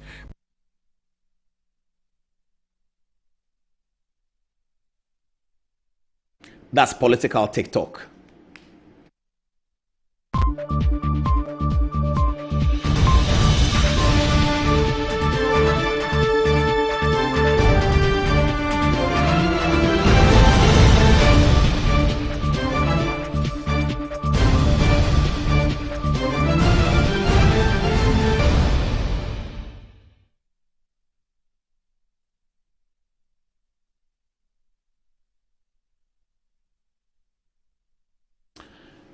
That was political TikTok. Let's get back to the Inspector General of Police and COP Yohonu. Political Independence Day, Electoral Inspector General of Police, COP Christian Yohonu, has done something that I'm sure many journalists will be happy with. I mean, I don't know why journalists were not complaining about what Dr. Dampare had done. Dr. Dampare had decided that all the regional PROs of police should stop. No PRO should talk. Everything should come from his office. So the police PR department was completely collapsed. And I think that we have to commend COP Yohonu for bringing it back. It's important for us journalists. You cannot always call IGP Secretariat. You have to call the Greater Accra Regional Commander. There's a police IG, there's a PRO there. So if something has happened in Abekan La Paz and I'm looking for it, I have to call. In Dampare's time, you have to wait and call the head. They'll tell you that they say we shouldn't talk. Oh, Dampare said nobody should talk. But if something happens in Pankrono, in Kumasi, and I'm looking for the information, or Abrepo Junction, and I'm looking for the information, or my hometown Kwamo, or Jati Fumesa, any of the areas in the Jusu constituency. If anything happens there, and you're a journalist and you're looking for the information, you have to wait for headquarters in Accra, where Dr. Dampare is, because Dampare says that nobody should speak. Yohonu has changed that, brought us back to factory settings. Maybe that's one of the best resets that the police got. This is COP Yohonu explaining his position. It is on this premise that the current police administration, under my leadership, will reactivate and invite all regional police public affairs offices to interact and meet the evolving demands of our society and media partners. Over the years,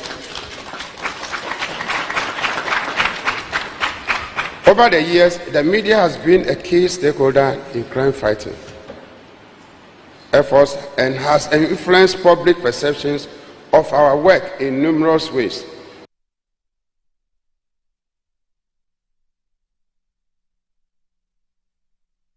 Thank you, new IGP COP Yohonu, for bringing the media closer to the police by restoring this incident. Good evening, Dr. Dampare. How are you doing? I'll bring you coconut water and then we can share, okay? I hope that they will make you ambassador to Egypt. I understand that that's what you're looking for, to be Ghana's ambassador to Egypt. Good luck in that one. If you get to Egypt, we'll come to Cairo and then you can take us to watch Zamalek and Al Ahly. Okay, so don't worry. If you go to Egypt, I'll come there. I'll come to Egypt and visit you. Whenever Zamalek and Al Ahly are playing, just tell me that they are playing on Friday and I'll come and watch it. Should I say congratulations in advance? Ghana's next ambassador to Egypt, maybe. But the police have received their independence, haven't they? They have. All right. Let's take text messages right now, and then we will take a break and come to the American story. We are taking you all the way to the United States, to the court, jury trial, analysis phase, Kennedy Japan, 80 million. What's happening? That's the story coming next. But now, text messages. All right. So starting from the story of the raiding of Dr. Addison's house, Abdullahi Abdul Razak says that the national security operatives shouldn't be used to intimidate or harass innocent Ghanaians, especially past government officials. He says it's disgusting and mind-blowing for our democracy to be destroyed by President Mahama and his cohort. Now, Yao February says that this government means of fighting corruption is by using Mr. Richard Japa and his party tax in the name of the national security to invade, ransack and destroy private assets of former appointees. Now, Barnabas Kayeo says since Hamima was appointed as the spokesperson for the presidency, she's consistently failed to communicate effectively in her role. Her performance reflects a lack of competence, suggesting that she may have been ill-prepared for such a position. It appears to be a case of someone being given an opportunity that is way beyond their capacity. Now, Derek Opondenta says to blame Justice Yonu Kulendi for protecting Japa at the first place. He says a very tribal judge who rode on the back of Akufo-Addo and the NPP only to implore on Dame to drop charges against Japa. The NPP is their own enemy. Why would you win a difficult election in 2016 only to appoint the likes of Dampare, Martin Ayisi, Yvonne Opare, Kisi Ejabin Kulendi, and the likes? Very disloyal people who want to destroy the NPP. Alhaji Haruna, all the way from Tamale, says, Paul, you do all. I shall give Shamima. I thought that she would have been moderate and measured in her comment. She's expected to be an example to young women in politics. The actions of Richard Japa create the impression as though we are back in the dark days. See how power is being used anyhow. Now, Paul Yaro is blaming the NPP for this. He says that the NPP refused to prosecute these miscreants. That is why they have decided not to repeat the mistakes of the NPP. If power swings and the NPP does not detain Richard Japa, he would personally pursue or sue the whole party seriously. The NPP are rebuilding their system, and definitely power will depart from the NDC in 2028. Bennett Dancer says the people that raided the former BOG government's house are not national security operatives like Honorable Afenyo Maken said. These are NDC hungry thugs and hoodlums who were used by the criminal code Japa to do that dirty work. As for Justice High, if he claims that he sanctioned the raid, he should also know for certainty that it will be his turn tomorrow. Now, lastly, Yao February says that this government seems to be using Mr. Japa to lead the national security to witch hunt and intimidate Mr. Ken Ofori-Atta, former Bank of Ghana governor, Mr. Addison, and journalists affiliated to the NPP to show them where power truly lies and settle their political scores. This is not easy at all. All right, so Te Okansi says, the NDC and its chronicles are going to destroy the nation if care is not taken. They are using this recent arrest here and there as a tool employed to use as a cover-up for Ghanaians not to listen to the conversation going on around their propaganda about poor budget employees. What a big mistake Ghanaians have made. I told most of my NDC friends that Mahama was not a good choice for Mahama because of his former performance. He can't do anything much better than his previous term. Just in 3 months, looking at what is going on now, some of them are calling me a prophet. My President Mahama has a problem with character, and by his campaign messages, I told them hasn't changed, and so he is not fit for a president. Alha Haruna from Tamale says this is one of the reasons we can't do without Good Evening Ghana. Such educative and informative program by such an experienced journalist, Paul. We love you so much, Paul, and entreat you to take your personal security supreme. What baffles is why President watches on while some people run his government aground. If it continues like this, the goodwill he enjoyed from Ghanaians will be waned. Abdul Kamilu Al-Hassan says, regarding Shamima, he says, it's the 78 million that has made her so arrogant. She has to defend the indefensible to please her desperate supporters and her paymaster. God save Ghana with this negative rest. Now, Junior Akpa Tamale says, no amount of intimidation can stop people from talking about them. When they were in opposition, they were free to do anything they like. So why are they trying to use security to intimidate people from speaking against their government? We will continue to speak again. If they are making decisions which will not help poor people of this nation, we will not stop talking, whether they like it or not. And finally, Junior Akpa from Tamale says, Ghana is becoming lawless, is becoming a lawless country. It's like NDC is trying to use the power to harm people in opposition. They should not think that they are going to be in power forever. Tomorrow is for them. The next day is for someone too. Now back to you, Paul. You know the crisis I'm going through, viewers?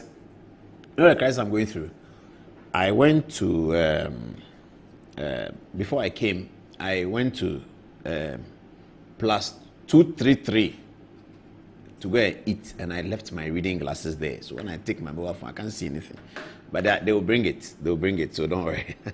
It's useless information, viewers. Don't worry, I'm just worrying you. It's useless information. Thank you so much for staying tuned to Good Evening Ghana. We'll be back after the break, and after the break, we are going straight into the American courts. I was just watching the video of Ifya Pokua interviewing Kennedy Japon's lawyers and feeling very excited about what she was hearing. We are going to give you the full details, blow by blow, everything that happened. Anas's face can be shown in court in America, but not in Ghana. He doesn't respect Ghana judge. He is afraid of America judge. He doesn't respect Ghana judge. Is he a Ghanaian American? Maybe. Dual citizen, as they say. After the break, we'll get the full story. This is Good Evening Ghana and it's live. And Chile, your friend is saying, oh, chemistry.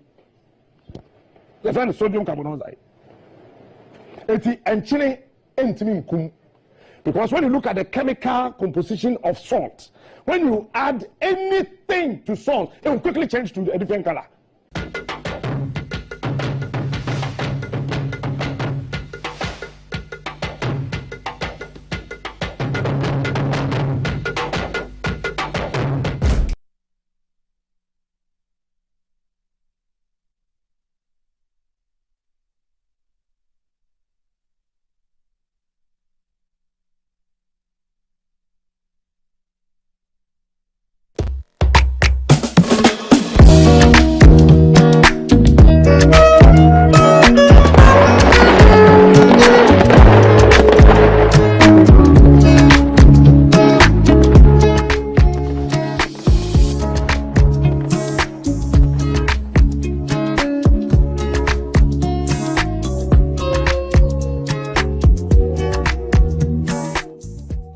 Here's Kwame and Yao.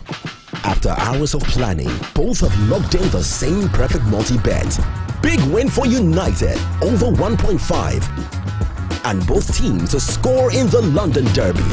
But who could have picked Leicester over City? Or a high-scoring game at the Bridge? There's nothing worse than having your perfect multi-bet missing. But there's nothing better than having it saved. Bet Saver. Win, even if your bet misses.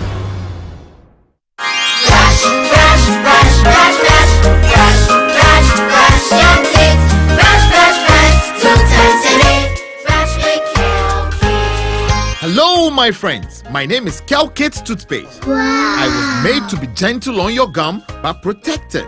I will protect your teeth from cavity, make your teeth whiter, stronger, keep your mouth fresh all day. And best of all, I'm strawberry flavored. So put on a smile and try me. That's amazing. Just try me. That's my job. If you say so, jump on my brush. Makes your teeth stronger, chicky chicky whiter, chicky chicky stronger. Yay! You did it! I'm glad you like your new toothpaste. Don't forget to brush both day and night. Calkits. Happy smile.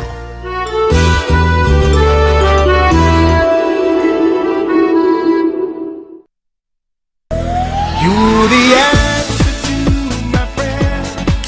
You're with me everywhere. You're my angel, miracle. You're all I need tonight. Give me shelter from the rain. You breathe life in me again. You're my angel, miracle.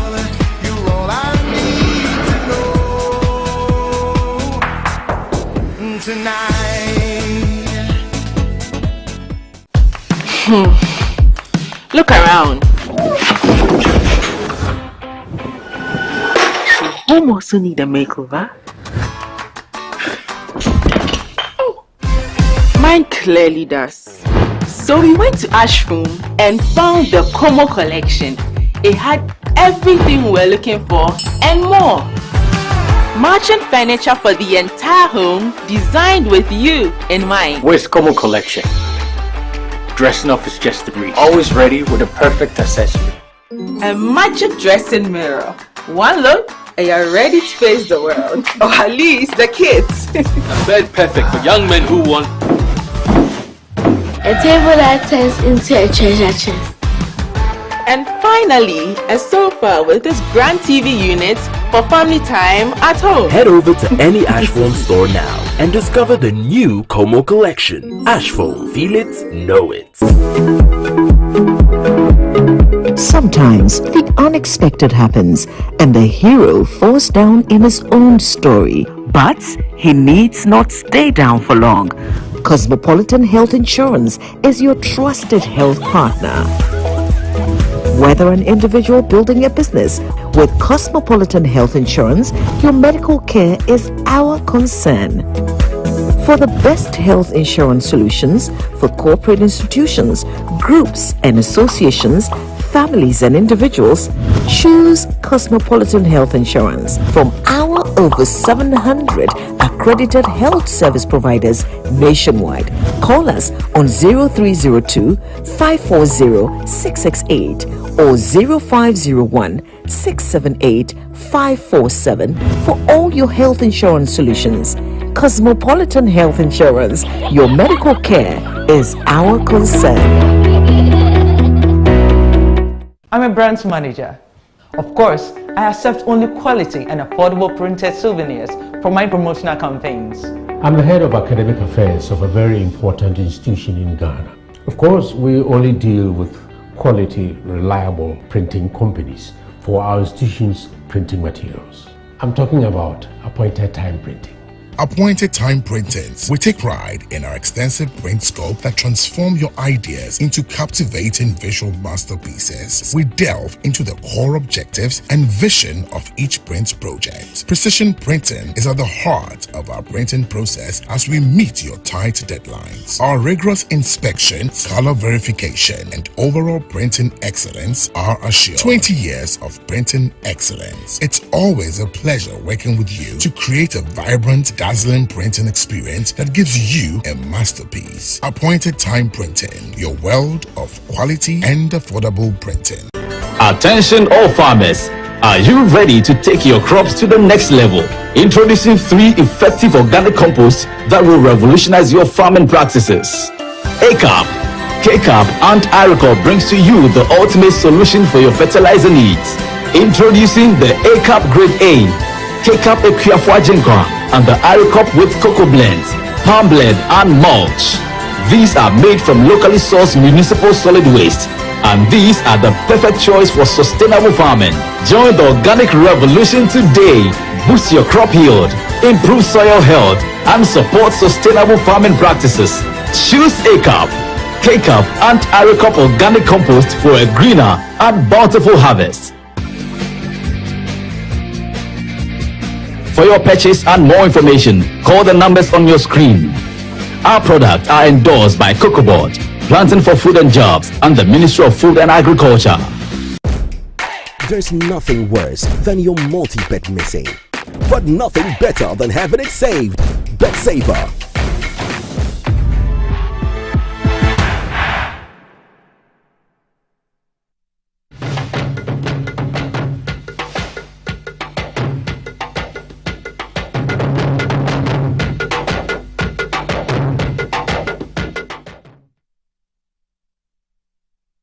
We are going to court in America, so please show the table so they can see.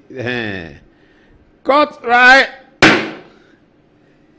All rise. Anas Arimiyao versus Kennedy Japon, rise. Is Kennedy Japon in court? Answer, my lord, I'm in court. Yes, my lord, I'm in court. Anas Arimiyao, are you in court? Answer, yes, I'm in court. Yes, I'm in court. Anas Arimia, will you take out your mask so that we can see you? Yes, my lord, I take out the mask. Kennedy Japan, don't you have to be in parliament? My lord, I've stopped parliament. Now I'm running for president and I'm going to win the next election in Ghana. Okay, that's up to you and Ghanaian people. Jury, are you ready? Good evening, Ghana. Ready? Let's go. Hallelujah. So, Anas Arimia Anas, unhappy with comments made by Kennedy Japan. We all remember, what do you call it? Who watches the Watchman? We remember that, don't we? So this who watches the Watchman thing was quite dastardly against Anas's image and work and all of that. It was mounted by Kennedy Japan when he became furious that as far as he was concerned, the whole operations of Tiger Eye was masked in a lot of immorality, debauchery, money. We don't know whether his assessment is correct or not, but that was what he assessed and got very, very angry with it. And so he decided to spend his own money because he's a rich man and push out a media agenda against this dastardly operation. In the middle of his agenda, then the guy, Ahmed Swale, unfortunately passed. May he rest in peace. And so Anas sued in America. And in Ghanaian courts, when Anas first sued in Ghanaian courts, hold on, there's a reason why I'm doing this, yes. When Anas first sued in Ghanaian courts, he appeared in court like this. And the judge said, wait a minute. You can't come to a court and cover your face. When you have brought the legal action here, an action in defamation, and you are covering your face, you don't want to be seen, I'm not going to take that from you. Giddy, giddy, giddy, giddy, giddy, giddy. And then the supporters of Anas said, oh, the courts in Ghana don't like Anas because he was the one who exposed them under Georgina Wood and said that they are collecting Bayere and Aponchi and things like that.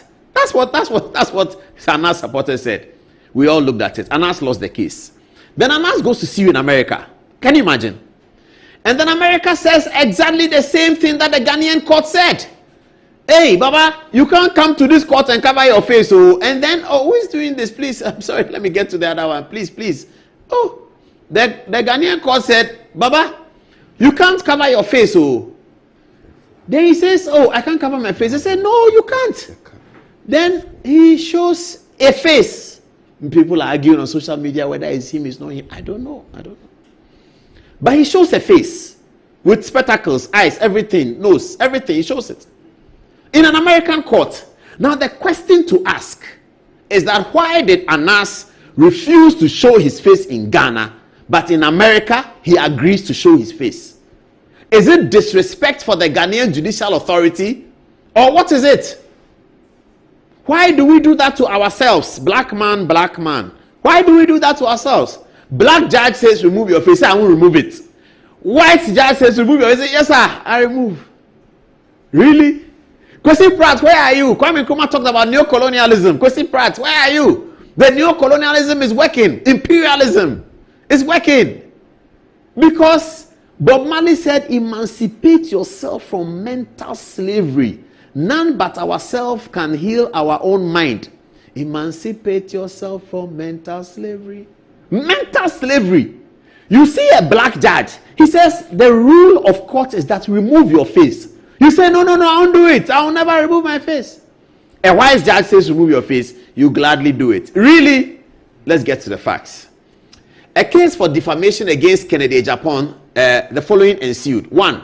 Anas was compelled to remove his mask and testify in open court upon being ordered to do so. He was ordered to do so in Ghana. He didn't listen. In America, he was ordered to do so. He did. He was led in examination in chief and cross-examined.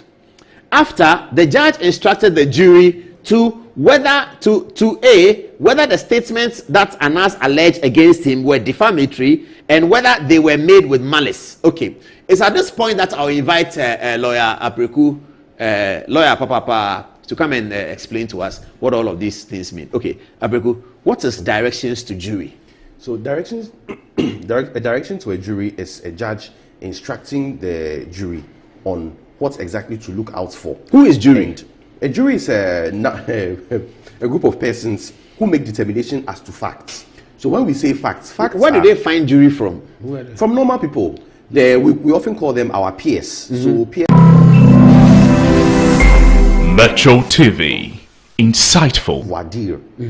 Voir dire is the lawyers from both sides of the case, the plaintiff and the defendants, would all look at the pool that has been provided by the courts, and then they'll be given the opportunity to object. Maybe I don't want this person, maybe his glasses are too big, I don't want this person, I've insulted him before, that sort of thing, and then we would have a definite number. In the United States, for civil matters, the jury ranges between 6 and 12 persons, yes, for civil matters. But that's an even number.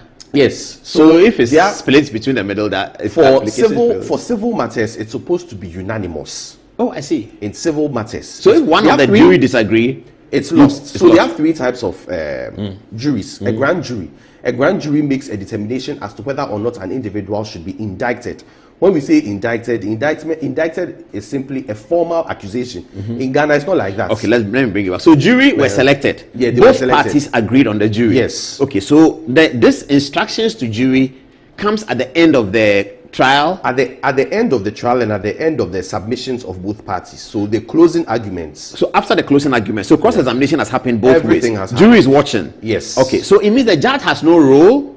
The judge has a role. So the judge has a role to moderate. The judge has a role to make determination on issues of law. The judge at times has a role to play in instructing the jury. So the judge looks at the facts, determines what the issues are, and instructs the jury accordingly. So for instance, if you see here, it says whether the statements were made with malice. Mind you, these statements were made in the United States. But the jury are not lawyers. They are not lawyers, and that's a criticism. With what tools of application will they determine that this was defamatory or this was not defamatory? One is murder, like in Ghana. Yes. Whether he killed or he didn't kill, you don't need too much legal finesse to be able to determine that Kofi Mensah was the one who used the knife to choke this one. But this is whether a statement is made defamatory, whether it's made with malice. It requires a bit of...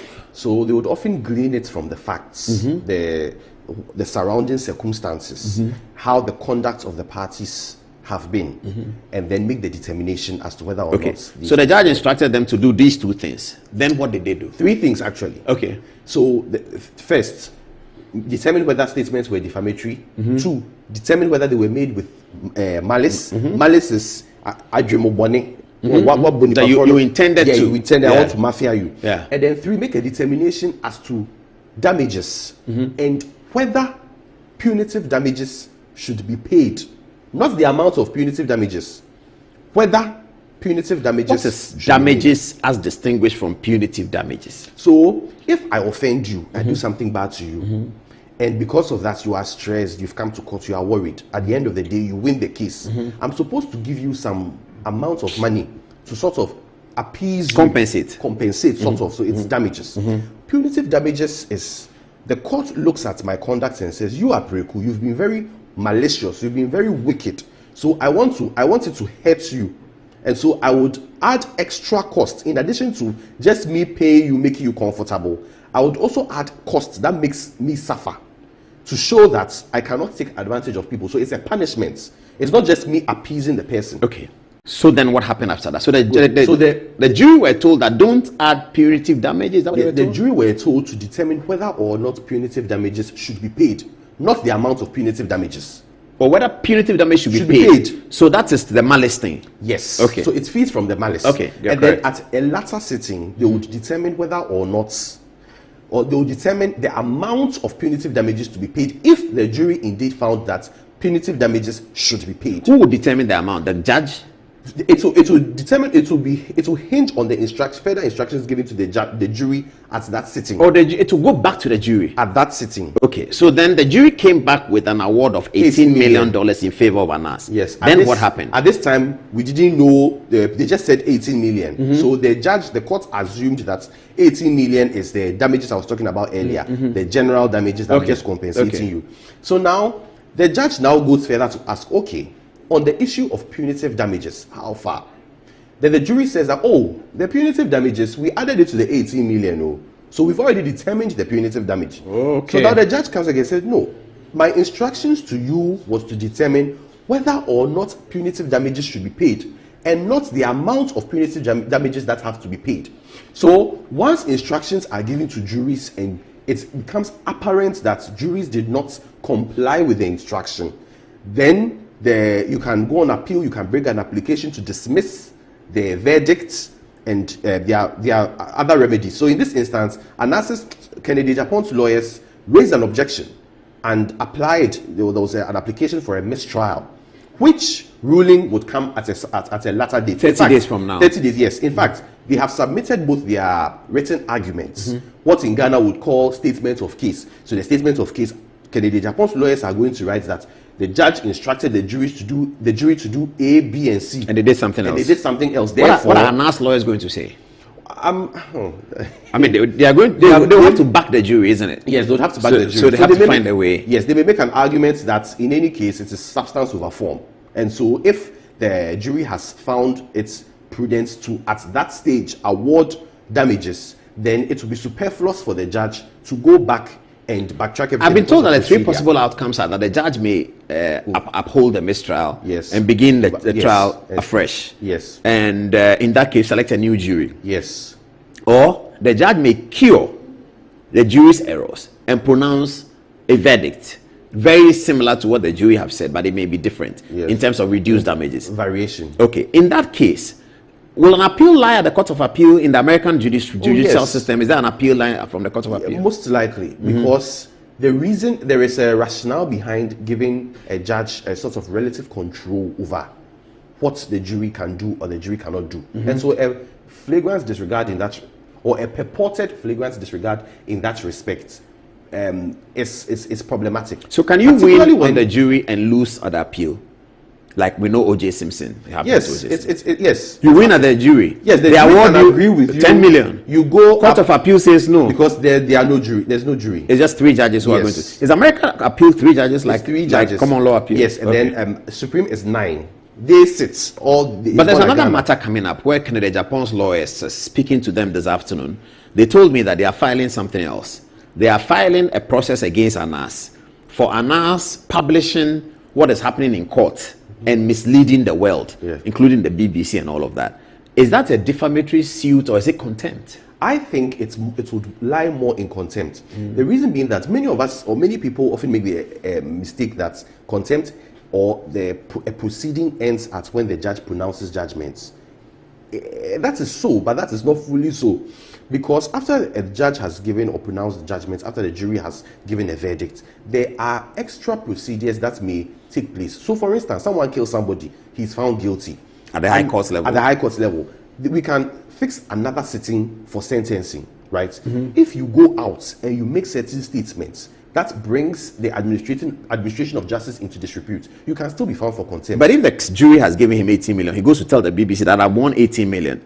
And I understand that his lawyers have told Anas that he shouldn't have done that. Yes, because the matter is still pending.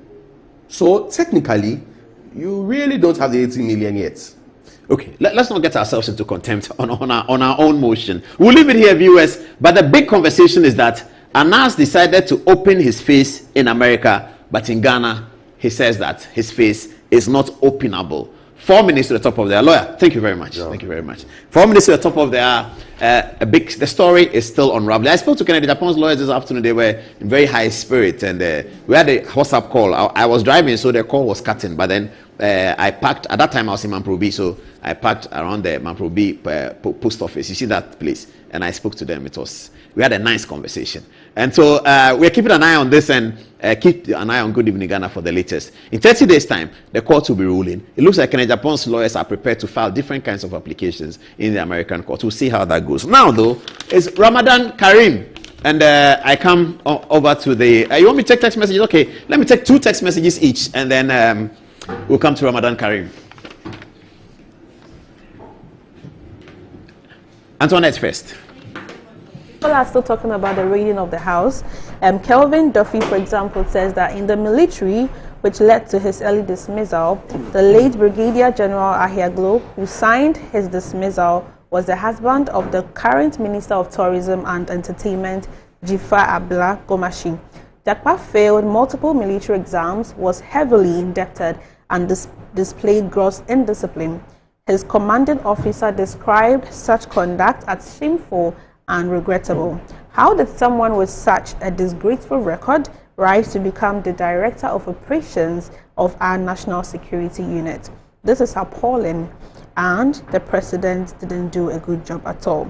Nana Owusu is recalling instances. He says, some of us vividly remember the revolutionary days where people were terrorized and traumatized by the PNDC and again the NDC. I think members of the previous government should protect their lives and protect themselves as well. Akwesi Champon lastly says that in the person of Richard Jakpa, we are seeing the resurrection of Jack Bebley. We are seeing armed robbers parading as national security operatives and terrorizing innocent and peace-loving citizens in the name of national security. Ghanaians should defend themselves and their rights against these hoodlums any way possible. All right, so Yao February says, Anas removing his mask at the American court but not doing so to the Ghana court shows the kind of disregard he has for our courts and the judicial system. O'Neill France says, I think Deputy Attorney General is himself very empty, myopic, and lacks the strength of the position he is occupying. As for Richard Jakpa, if we're any serious country, would have been fired. That's from O'Neill Amponsa. Now Stephen Tete says, Apostle Paul, fear not, for the Lord is with you in all things. We the good people of Ghana will always follow the intellectual debate on your show. That is Stephen from Pram Pram. Now back to you, Paul. All right. Because we don't have much time, I was going to pick a call from Kennedy Japan. I was going to pick a call. That's why this phone is here. But he says that we shouldn't talk because of the contempt application. So the call will not happen. All right. So when the call is ready to happen, he says he doesn't have to say anything because his lawyers are filing the similar things against Anas. So he really doesn't want to talk. And I sort of agree with that. All right. Let's get to Ramadan Karim. And I have here very distinguished young people. Dr. Khadija Idrisu is a distinguished lecturer in finance at the Islamic University College here in Ghana. Dr. Idrisu also serves as a part-time lecturer at the CDDUBIDS and has provided consultancy services to esteemed organizations including the Afri-Exim Bank. And Imam Mushim Suleiman is the Imam of Tafsir Mosque, Awoshi. He's a student of the Holy Quran. We're going to discuss with them benefits of fasting. Why do we fast? Myth around what and who qualifies to fast, women and fasting. What is the night of power? Let me start with that. Imam Suleiman, what is the night of power during Ramadan? Praise and thanks be to Almighty Allah. A peace and blessing of Allah be upon our noble beloved Prophet Muhammad sallallahu alaihi wasallam, his household, his companions, those who follow his teachings and guidance until the day of reckoning. And the night of power, the Quran has fasting or Ramadan has 4 significant pillars. We have the spiritual pillar, we have the social pillar, we have the health pillar, and we also have the self-improvement pillar. And the night of power has to do is an angle of the Ramadan that has to deal with what? The historical aspect of how the Quran was revealed. The Quran was revealed in a particular night, that is the night of Laylatul Qadr. We call it Laylatul Qadr, that the night of power, the night of destiny. The Quran says, Inna anzalnahu fi Laylatul Qadr. Laylatul Qadr khayrun min alfi shahr. Tanazzalul malaikatu wa ruh. Allah said in the Quran that we have descended this book, Al-Quran, or we have sent down this book, Al-Quran, in the night of power. So that is when the Quran was revealed. And that night is very significant to Muslims, and is very significant to the Ramadan. And it does, the night of power normally do have it in the last 10 days of Ramadan. So this is basically what the night of power is in the Quran. Dr. Khadija, congratulations. It's always nice to see women rise up high in academia to be a consultant in finance with a PhD. That's fantastic. Congratulations. You're doing excellent. How do you see the night of power? So as he rightly mentioned that the ninth of power forms part of one of the greatest pillars in Islam, to us it was when the guidance, the glorious Quran was revealed to us, on which tenets we thrive on. And when you look at fasting, it's not fashion, it's not just because we are Muslim, it's actually part of the pillars of Islam, where Allah has commanded us in chapter 2 of the Quran from 183 to 185, why we should fast, who qualifies to fast, and all the exemptions therein. So when they said the ninth of power, adding to what they said, look, it is more than 1,000 months of worship. So it's not a month to joke with. It's a month you have to reconnect. It's the month destinies are rewritten. It's the month sins are forgiven. And they are, apart from the Quran, you know, we also have our guidance from the sayings of the Prophet, that is hadith. And we have several authentic hadiths being reported by Buhari and Muslim, telling us that in this night, rewards are multiplied. So we should get closer, supplicating, reading the Quran, and doing all the right things. So the month of power is of no joke when it comes to Ramadan, and we ought to take it very serious. In fact, there are people who want to just take 10 days off in solace in the Holy Kaaba, making sure that they do not miss out the power of this night. I see. That's very interesting. So when is the night? So basically, he was saying that the last 10 days. The authentic hadiths and all the teachings of the Prophet said that it is seen in the odd days, so 21st, 23rd, 25th, till the end of the. Are we there now? Yeah, we are there now. How many days more? In fact, it's starting tonight. Oh, tonight is the beginning of the ninth of power. Yeah. Okay, so if I go to the mosque at the cantonment. No, please. You have to have established some pure intentions. You have to have believed that this is it before. Well, I cannot rush to the mosque because it's the ninth of power and then go and open my eyes and say, no, it's not done that. It requires concentration. Yeah, it requires concentration. You have to really be involved in it, just as fasting. Like, it doesn't just fast because you can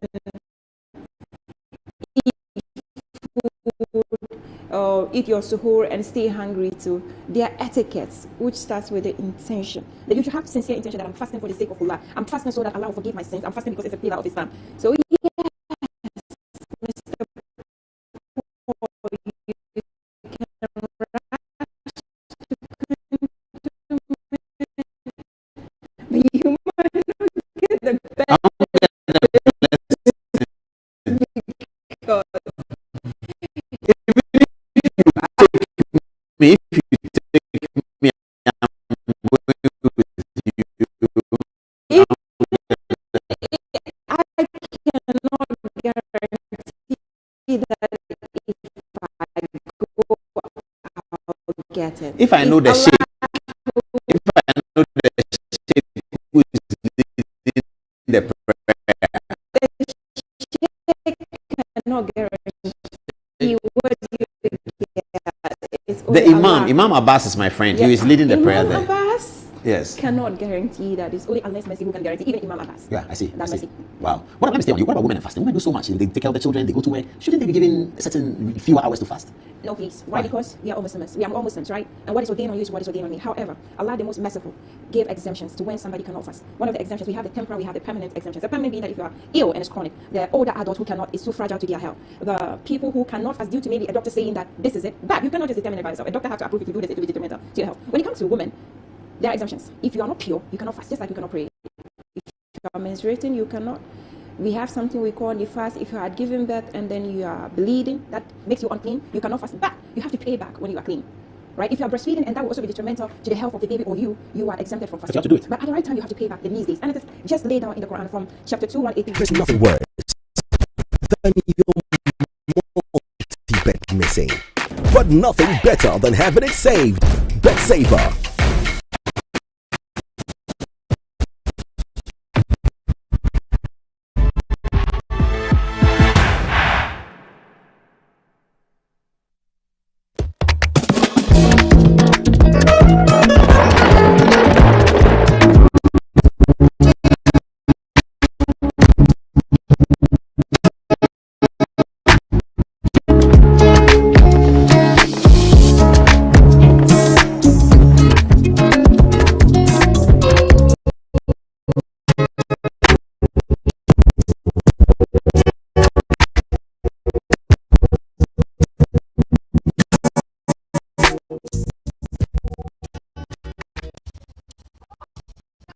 So after the fasting, you fast those days? Yeah, you have to fast. If you don't? You have to. You have to do it. If you don't, it's a sin. It's a kind of a sin. It's a sin, yeah. Oh, that's interesting. Who is supervising that? To people who are vulnerable. Wow. Let me come to you then. Men don't have any excuse. The excuse is listed. I didn't see, apart from chronic illness. So a mental illness. Mental? Yeah. But who determines the mental? Not mentally healthy. Yeah. I see. But for the men, generally, can you say that you're a policeman, you're a soldier, you're a footballer, you do hard work, and so you shouldn't fast? The Holy Prophet had those as exemptions?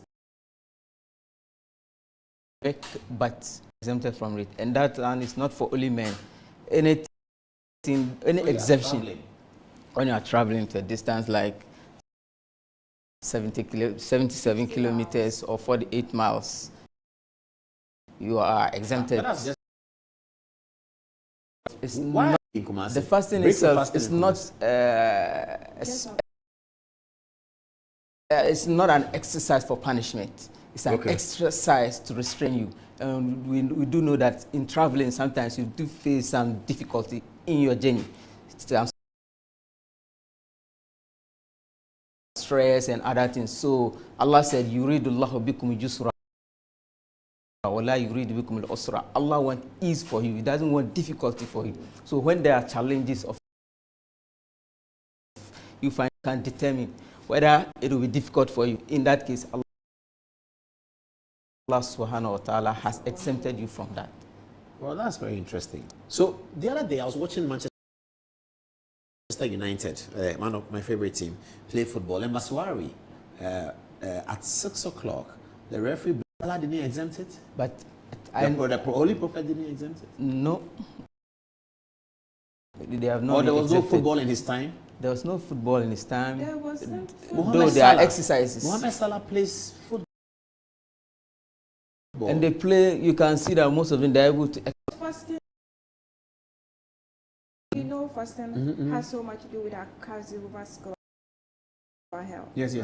So you might be thinking that somebody is fasting, but we have something in medicine, they say, I don't know whether it's also faggy or something, whereby your cells that are dead are able to revive because you are able to starve yourself to some number of hours, where chronic impulses when it comes to that's your PhD talking. Research in the literature. I love that. I love that. I just love that. They can still fast and they can still be more productive than those who are not fasting. But in the period, if Mohamed Salah fasts, this does that, could drain, this does that, he is exempted. However, the religion is a complete one. They will always make provision at every sport that if you cannot acceptable in an amount you would have spent on yourself if you are fasting. For instance, if I cannot fast due to maybe a chronic ulcer, and I know during the day from my suhoor to iftar would have cost me a 200 cedis per day, if I can share the same reward. Sheikh, let me take the text messages and I'll come and you pray for us and then we can end. Are there any, Antoinette, on the Islamic fasting? Not yet.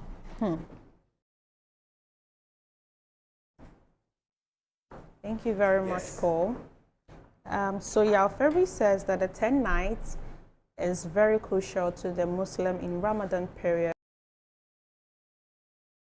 Must to manage whole 10 nights. Kofina thinks that there is no proper Muslim in Ghana. Most of them are fake and they drink alcohol and eat pork, as they were accusing Bawumia to be doing. Over to you. So here, the only other text message that speaks about what we're talking about is again from Yalfebri. Muslims in the mosque to manifest the prayer needs of the Muslims. All right, so back to you, Paul. All right, Sheikh, can you give us a prayer as we end? Unless you have something to add for Muslims who are watching. From the text message, for Allah, have the angels that descend, all the angels descend in that night, including the Jibril, that is Angel Gabriel. يَتَنَزَّلُ الْمَلَائِكَةُ وَالرُّوحُ, that is Angel Gabriel. For Angel Gabriel, we believe that he does not just appear, he only appeared to prophets and during revelations, but during that time, including Jibril. Wow. Okay. And it will come to the prayer center? Prayer center, whether in your prayer center, whether in your room, you have to be what? In connection with Almighty Allah. Supplicate to Allah the challenges that you are going through, whatever you want from Allah, you do it sincerely within. Amen. Let's pray then. Inshallah. أعوذ بالله من الشيطان الرجيم. اللهم ارحمنا بالقرآن واجعله لنا إماما ونورا وهدى ورحمة. اللهم وعلمنا من الليل وأطراف النهار واجعله لنا حجة يا رب العالمين. اللهم إنا نسألك الخير المسألة وخير الدعاء وخير النجاة وخير العلم وخير الأمل وخير الثواب وخير الحياة. وثبتنا وثقل موازيننا وحقق إيماننا ورفع درجاتك العلا من الجنة. اللهم إنا نسألك الخير في الغانا ونسألك الخير في الغانا ونعوذ بك من شرها وشر ما بعدها برحمتك يا أرحم الراحمين. وسلم تسليما كثيرا. سبحان ربك رب العزة عما يصفون وسلام على المرسلين والحمد لله رب العالمين. Amen. That's it.